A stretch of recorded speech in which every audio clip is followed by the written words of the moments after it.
Oi pessoal, bom dia.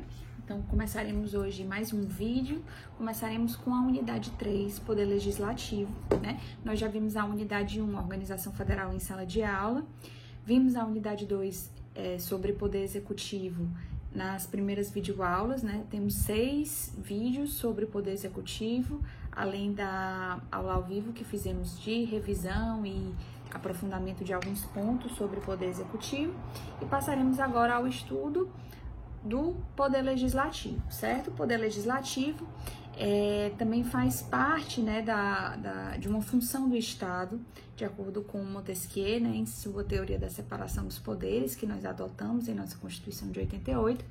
O Poder Legislativo ele é responsável por duas funções típicas. A primeira é a elaboração da legislação, então o Poder Legislativo é responsável pela criação das leis do nosso ordenamento jurídico, leis ordinárias, leis complementares, emendas constitucionais, que vamos ver na próxima unidade. Vamos estudar essas espécies legislativas, né? E o Poder Legislativo é o responsável pela criação dessas espécies. Além disso, uma outra função típica do Poder Legislativo é a fiscalização dos atos e das contas do Poder Executivo, tá? Muita gente pensa que seria uma atribuição atípica, mas não, tá? Tá dentro das funções cotidianas do Congresso Nacional, por exemplo, do Poder Legislativo, de um modo geral, a fiscalização das contas do Poder Executivo, de tudo que o Poder Executivo recebe, de tudo que o Poder Executivo gasta, ele tem que prestar contas ao Poder Legislativo e faz parte do cotidiano do Poder Legislativo Nacional a verificação dessas contas e a verificação da regularidade, né, dessas contas. Então, nós temos o Poder Legislativo a nível federal, formado pelo Congresso Nacional, que vocês já devem ter ouvido falar. Nós temos o Poder Legislativo a nível estadual, formado pelas Assembleias Legislativas Estaduais, então cada estado vai ter o seu Poder Legislativo. E nós temos o Poder Legislativo Municipal, formado pela Câmara dos Vereadores. Lembre-se que a gente já viu as competências legislativas e vimos que os estados-membros e os municípios têm competências para legislar sobre alguns assuntos, né? Competência para legislar, por exemplo, sobre direito à saúde, competência para legislar sobre direito à educação, os municípios têm competência para legislar sobre interesse local, né? E quem é que exerce essa competência de legislar, né, dentro dos municípios? São os vereadores. Quem é que exerce a competência para legislar no Poder Legislativo Estadual? São os deputados estaduais. E a nível federal, quem é que legisla pela União? São os deputados federais e os senadores, que juntos formam o que a gente chama de Congresso Nacional, tá certo? Então é sobre isso que a gente vai falar nessa unidade, sobre a atividade dos nossos legisladores. Nós vamos começar falando da estrutura do Poder Legislativo Federal, que vai ser basicamente a aula de hoje. E nos vídeos seguintes nós trataremos do Poder Legislativo Estadual e do Poder Legislativo Municipal, certo? Então, vou começar, para quem gosta de anotar, para quem gosta de acompanhar pela nota de aula que está disponível no material didático do Unifo Online, começarei com a estrutura do Poder Legislativo Federal, certo? A primeira informação que você precisa saber sobre a estrutura do nosso Poder Legislativo Federal é que é uma estrutura bicameral, formada por dois órgãos ou duas câmaras, que são a Câmara dos Deputados e o Senado Federal, certo? A Câmara dos Deputados ela é responsável pela representação dos interesses do povo, certo? Nós temos 513 deputados federais, enquanto o Senado Federal é responsável pelo resguardo dos interesses dos Estados-membros, e o Senado Federal tem um total de 81 membros, né? São 3 por estado, considerando também o Distrito Federal. 27 vezes 3, nós temos um número de 81. Já dentro da Câmara dos Deputados, o número de deputados varia de estado para estado, depende do número de habitantes desses estados. Então, estados mais populosos, como São Paulo, por exemplo, Rio de Janeiro, Minas Gerais, possuem mais deputados federais, e estados menos populosos, como, por exemplo, Alagoas, Acre, Roraima, Rondônia, possuem apenas 8 deputados federais, que é o mínimo permitido pela nossa Constituição, e porque possuem menos habitantes, tá certo? Então, o número de deputados federais vai variar de estado para estado, a depender da proporcionalidade do número de habitantes dentro de cada estado, tá certo? São Paulo tem o máximo, que a Constituição estabelece o mínimo de 8, né? Então, Roraima, Rondônia, Acre, Alagoas, Sergipe possuem apenas 8 deputados federais. E o máximo que a Constituição estabelece é o número de 70. O único estado que tem 70 deputados federais é São Paulo, porque é o estado mais populoso. E aí, em seguida, temos o Rio de Janeiro, Minas Gerais, com 46 deputados federais. Aqui no Ceará, nós temos 22 deputados federais, certo? E, somando os deputados federais de todos os estados, nós temos o total de 513, tá certo? Essa estrutura bicameral, ela não é única aqui do Brasil, tá certo? Nos Estados Unidos, por exemplo, na França também segue essa estrutura bicameral de 2 órgãos legisladores. Então, todos os projetos de lei, eles precisam passar pelas 2 casas, passa pela Câmara dos Deputados, depois passa pelo Senado Federal, tá? E depois a gente vai entender o funcionamento desse processo legislativo, que vai ser a nossa próxima unidade, né? Vamos entender de forma mais detalhada como é o trabalho do dia a dia do Congresso Nacional. Por enquanto, né, então vimos que a nossa estrutura é bicameral, tá? De acordo com o artigo 44 da nossa Constituição. É importante também você lembrar que eles são chamados de parlamentares. Nós podemos chamar os deputados e senadores de congressistas, tá? Porque eles fazem parte do Congresso Nacional. Nós podemos chamá-los também de parlamentares. Essa palavra de parlamentar vem de parlamento, né? Parlamento vem de uma palavra francesa do verbo parler, de falar, certo? E a ideia é que porque o parlamento, ele se iniciou na Europa lá no século XII, século XIII, como sendo um órgão de conselho, de fala, né, de dar opinião, por isso parler, né, falar, um órgão de conselho dos monarcas. Lembrando que nesse contexto do século XII, século XIII, a gente tinha monarquias absolutistas prevalecendo na Europa, não havia separação de poderes, não havia ainda Montesquieu. Montesquieu, ele vai ser do século XVII, então anos mais tarde. Então, a gente não tinha ainda essa estrutura de separação de funções e um poder legislativo ativo.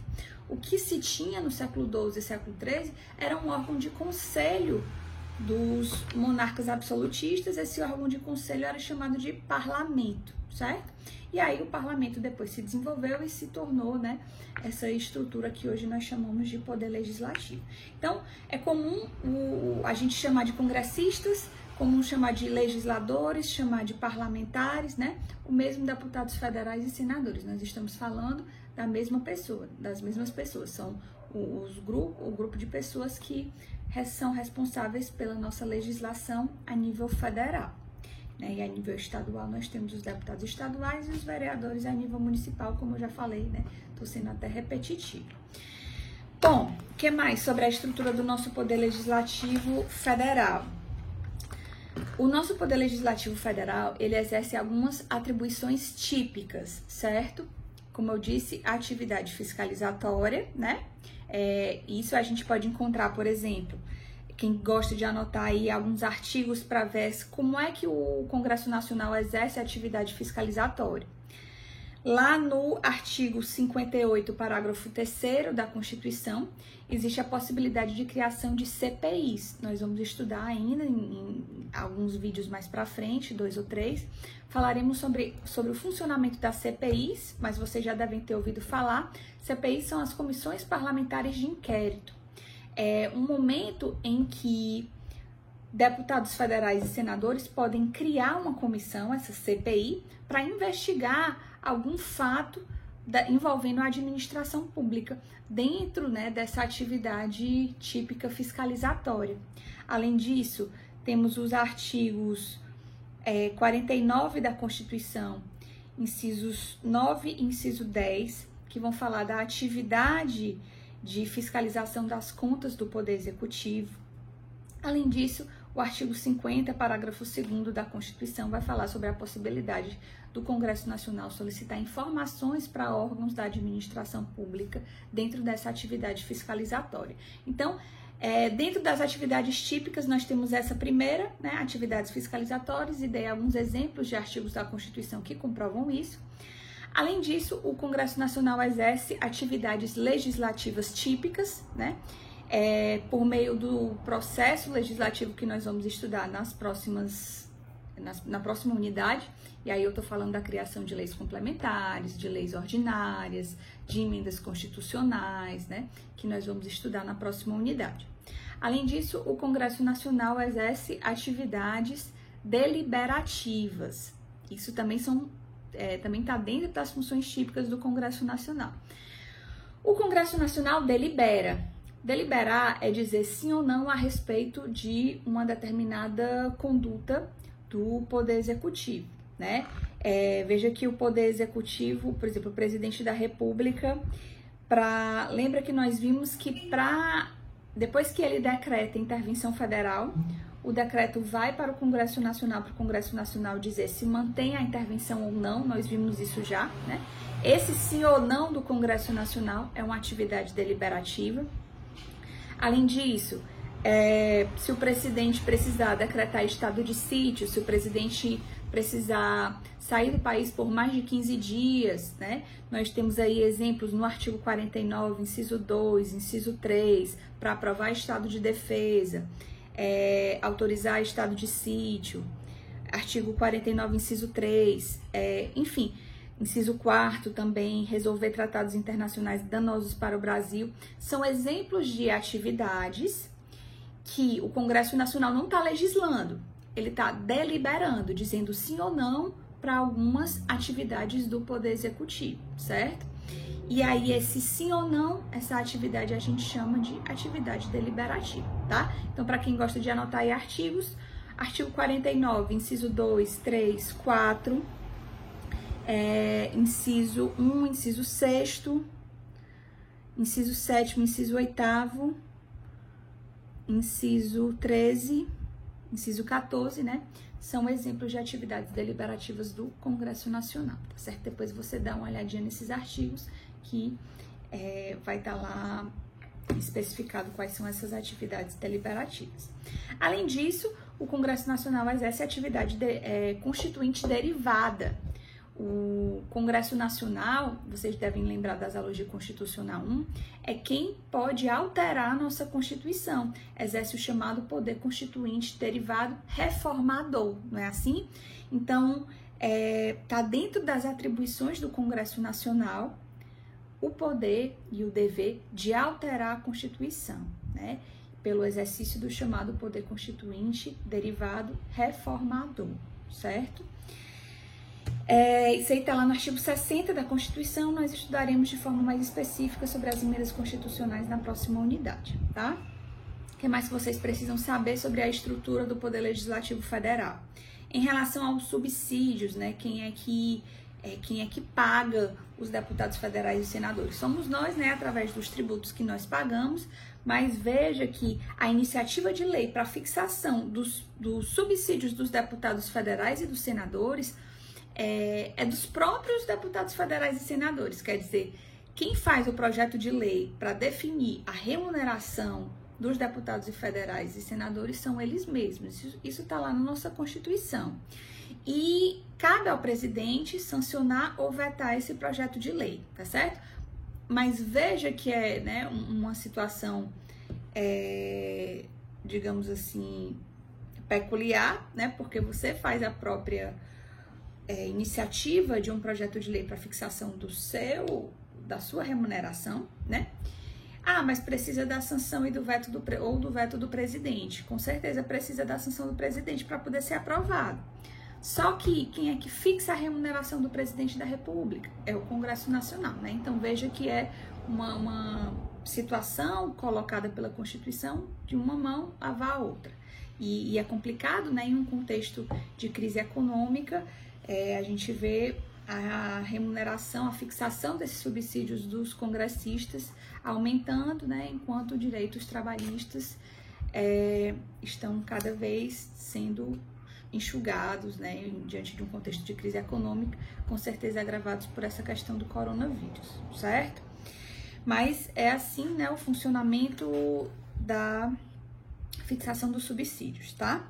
Além disso, você precisa saber a diferença entre legislatura, mandato e sessões legislativas, certo? Legislatura é o período de 4 anos onde acontecem 4 sessões legislativas, certo? O que é a sessão legislativa? É o período anual de reuniões do Congresso Nacional. Então, o período anual é chamado de sessão legislativa e legislatura é o período de 4 anos onde acontecem 4 sessões legislativas, tá certo? Quando a gente votou nos deputados e nos senadores em 2018, aí terminou a votação e tudo, em 2019 deu-se início a uma nova legislatura, período de 4 anos que vai englobar 2019, 2020, 2021, 2022. Isso aqui é uma legislatura que vai englobar 4 sessões legislativas, tá certo? E mandato é o período que o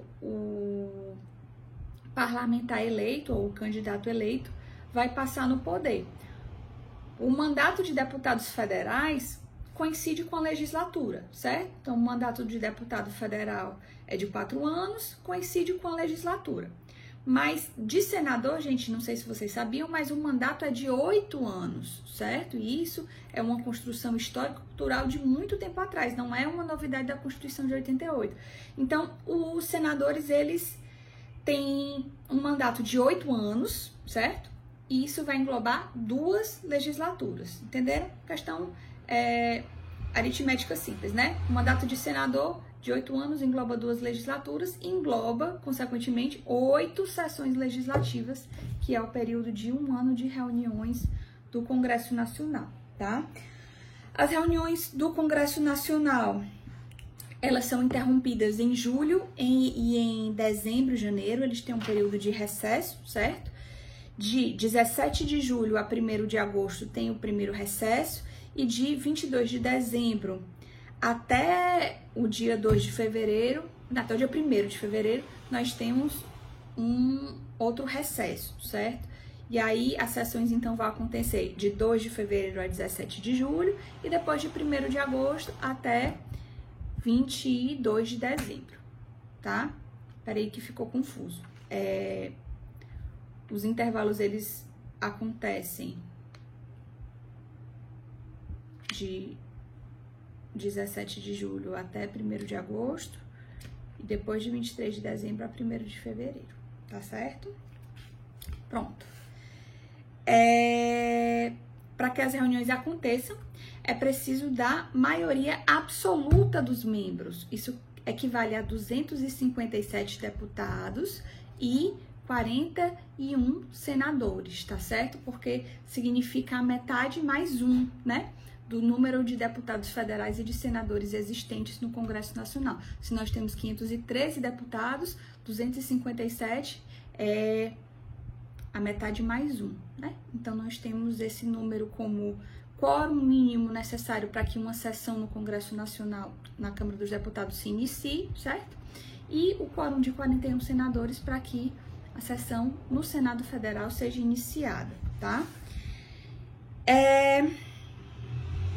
O que mais? É possível que sessões extraordinárias sejam organizadas. Então, imagine que durante o recesso, por exemplo, se a crise do coronavírus tivesse começado durante o recesso do Congresso Nacional, em julho ou em dezembro, provavelmente eles seriam chamados para sessões extraordinárias, certo?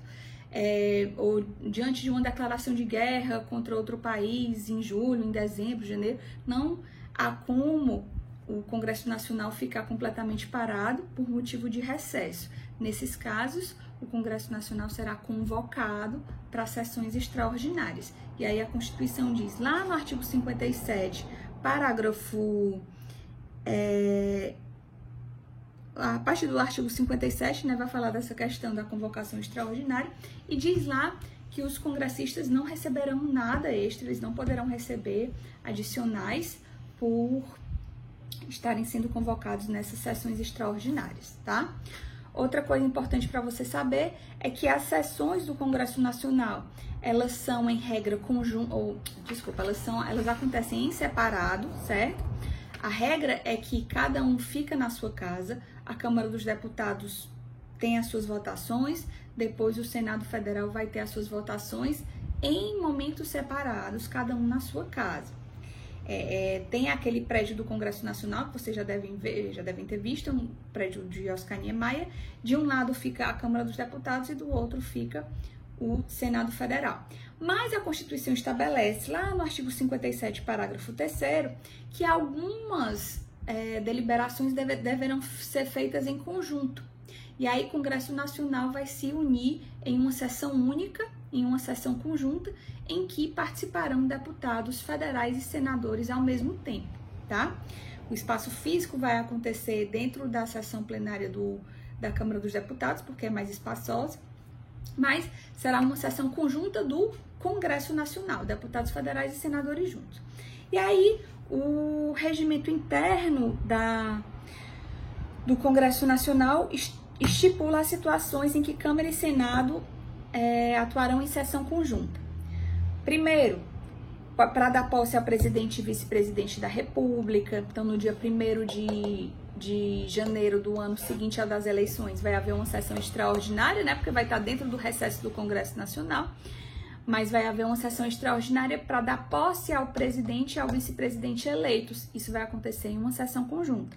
Para promulgar emendas à Constituição, também é sessão conjunta, discutir e votar questões orçamentárias, para conhecer sobre vetos do presidente da República, deliberar sobre vetos do presidente da República em relação a projetos de lei aprovados no Congresso Nacional, porque nós vamos ver na próxima unidade que uma vez que a Câmara dos Deputados aprova o projeto de lei, o Senado aprova o projeto de lei, ele vai seguir para o presidente da República sancionar ou vetar. E aí, em caso de veto do presidente da República, esse veto volta para o Congresso Nacional deliberar sobre esse veto. E isso vai ser feito em sessão conjunta. Também para delegar ao presidente da República poderes para legislar, nós vamos ver na próxima unidade como isso acontece. Elaborar ou reformar regimento interno, enfim. E para inaugurar a sessão legislativa, que é aquela sessão anual, também a sessão é conjunta, tá? Fora, gente, dessas questões, é possível o regimento interno elaborar outras sessões solenes, por exemplo, de homenagens, de comemorações que poderão ser sessões conjuntas, mas, regra geral, o funcionamento do Congresso Nacional vai acontecer de forma apartada, tá certo? As votações no Congresso Nacional, um outro ponto importante, elas são, em regra, sessões ostensivas, ou seja, são sessões abertas. As votações no Congresso Nacional, elas são abertas. Isso quer dizer o quê? Que nós, cidadãos, temos como saber como cada deputado e cada senador votou, por exemplo, em questões importantes. Eu quero saber como cada senador, cada deputado votou sobre a reforma trabalhista, sobre o impeachment da ex-presidente Dilma. É possível você verificar como cada deputado e senador votou. Por quê? Porque a Constituição estabelece que as votações serão abertas, as votações serão ostensivas, justamente para que nós, cidadãos, podemos fazer o controle, possamos fazer o controle das atividades dos nossos congressistas, tá certo? Aí, a própria Constituição estabelece exceções em que as votações serão secretas, ou seja, a gente não vai ter como saber como cada deputado e cada senador votou. São apenas as hipóteses do artigo 52, inciso 3, 4 e 11, tá? Anote aí. Exceções, artigo 52, inciso 3º, inciso 4º, inciso 11. Nessas exceções do artigo 52, inciso 3º, 4º e 11, as votações serão secretas. Fora essas estabelecidas pela Constituição nesse artigo e nesses incisos que eu indiquei, as votações serão ostensivas, certo? Quais são elas, as votações que são secretas? vou ler aqui para vocês. Compete privativamente ao Senado Federal. Inciso 3º, aprovar previamente por voto secreto, e aí é uma determinação constitucional, certo? A escolha de magistrados, então a escolha dos ministros do STF, a gente vai ver depois, que é feita pelo presidente da República, mas precisa da aprovação do Senado. Essa aprovação do Senado, ela é secreta. Ministro dos Tribunais de Contas, escolha de governo de territórios, presidente e diretores do Banco Central, Procurador-Geral da República, são nomes que são indicados pelo presidente da República, mas que precisam da aprovação do Senado. Essa aprovação do Senado vai ser feita de modo secreto. Por que a Constituição escolheu fazer de modo secreto para esses casos? Para evitar uma perseguição política, né? O presidente quer aquela pessoa, mas o Senado Federal não aprovou aquele nome. Para evitar uma perseguição política do presidente com os senadores e deputados que votaram contra, por exemplo, aquele nome, é que a Constituição entendeu por bem, nesses casos específicos, a votação ser secreta. De resto, a votação é aberta. Aí diz lá o inciso 4º também, aprovar previamente por voto secreto, escolha dos chefes de missão diplomática de caráter permanente, e aprovar por maioria absoluta e por voto secreto, exoneração de ofício do Procurador-Geral da República antes do seu mandato. Então, esses casos, né, por uma questão de evitar uma eventual perseguição política do Executivo em relação ao Legislativo, a Constituição entendeu por bem estabelecer votação secreta. De resto, as votações são ostensivas, tá certo? E outra coisa importante para você saber sobre a estrutura do nosso Poder Legislativo Federal é que quem é que organiza? Imagine 513 deputados juntos. Não sei se vocês já viram uma sessão de votação.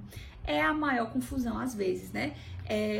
Um monte de deputados. Pense em 513 pessoas juntas, né? E querendo espaço na mídia, querendo falar. Então, com certeza, é preciso de uma organização, né? Quem é que organiza as sessões de votação da Câmara dos Deputados e do Senado Federal? São as mesas, certo? São as chamadas mesas. As mesas, existe a mesa da Câmara dos Deputados, existe a mesa do Senado Federal e existe a mesa do Congresso Nacional, que é quando o Senado e deputados federais estão juntos, certo? Essa mesa, a mesa da Câmara dos Deputados é formada pelos próprios deputados federais, a mesa do Senado é formada por senadores e a mesa do Congresso Nacional ela é mista, ela tem tanto deputados federais quanto senadores. São os próprios deputados que escolhem quem serão os membros de sua mesa, certo? São os próprios senadores que escolhem quem serão os membros de sua mesa, e aí a mesa mista é um misto entre as mesas da Câmara dos Deputados e do Senado, né, para formar a mesa do Congresso Nacional. Então, na primeira sessão a chamada sessão preparatória, antes de ser iniciada aquela sessão legislativa, aquele período anual, antes de iniciada, na verdade, a legislatura, o período de 4 anos em que os deputados federais e senadores atuarão, eles fazem uma sessão preparatória e nessa sessão preparatória eles vão votar quem serão os membros da mesa da Câmara, da mesa do Senado. E aí deve ser respeitada a pluralidade de partidos políticos na integração dessa mesa. Então nós temos membros na mesa de esquerda, membros de direita, é respeitada a representação proporcional de partidos políticos nessa mesa. E essa mesa vai ter um presidente, vai ser o presidente da Câmara, vai ter o presidente do Senado e vai ter o presidente do Congresso Nacional. E além do presidente, tem o vice-presidente e tem 4 secretários e 4 suplentes, certo? Na verdade, tem 2 vices. Tem um presidente, 2 vices, 4 secretários e 4 suplentes. Qual é o papel da mesa? Organizar as sessões de votação do Congresso Nacional, organizar a pauta de votações, o que é que vai ser votado, organizar as reuniões, as votações, certo? Então, tem esse papel de principalmente organizar a pauta e organizar a sessão de julgamento, tá? As sessões de votação, desculpa, as sessões de votação que acontecem dentro de cada casa.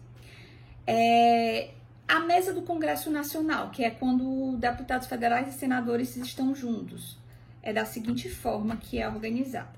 O presidente do Congresso Nacional é o presidente do Senado, certo? O nosso presidente do Senado atualmente é o Davi Alcolumbre, do Partido Democratas. Ele funciona como presidente do Senado e ele é, ao mesmo tempo, automaticamente, presidente do Congresso Nacional, que é quando o Senado e Câmara dos Deputados estão juntos. E aí, o vice-presidente da Câmara dos Deputados funciona como vice-presidente do Congresso Nacional. E aí, os outros cargos, eles são alternados. Nós temos secretários que são deputados, secretários que são senadores, né? Um deputado e um senador, tá certo? Essa é a formação da mesa do Congresso Nacional. E aí, a eleição para ocupação dessas mesas acontece nessa sessão preparatória, né, que é antes daquela sessão legislativa começar. Na verdade, antes da legislatura começar, vai ter a sessão preparatória para essa votação. E o mandato dos ocupantes dessa mesa é de 2 anos. Então, o presidente da Câmara, que atualmente é o Rodrigo Maia, ele foi eleito no início de 2019, para ficar 2019, 2020, e no próximo biênio vai haver outra eleição para quem será o presidente da Câmara dos Deputados, os integrantes da mesa da Câmara dos Deputados. Mesma coisa acontece no Senado Federal, tá certo? O mandato para a ocupação dessas mesas é de 2 anos, sendo vedada a reeleição para o mesmo cargo na eleição imediatamente subsequente, tá certo? Então tem que passar pelo menos um mandato. O Rodrigo Maia, ele vai ficar 2019, 2020, vai sair em 2021, 2022, vão entrar outras pessoas na mesa, por exemplo, da Câmara dos Deputados. No Senado Federal, a mesma coisa. Quando for no mandato de 2023, 2024, a composição da mesa pode até se repetir. O que não pode é eleição subsequente dentro da mesma reeleição, né? Reeleição subsequente dentro da mesma legislatura, tá certo, gente? Essas são as principais informações sobre poder legislativo. Na próxima aula continuaremos a falar da Câmara dos Deputados e dos Senadores e falaremos também da estrutura do poder legislativo estadual e municipal, tá certo, gente? Até mais, até a próxima, bom dia!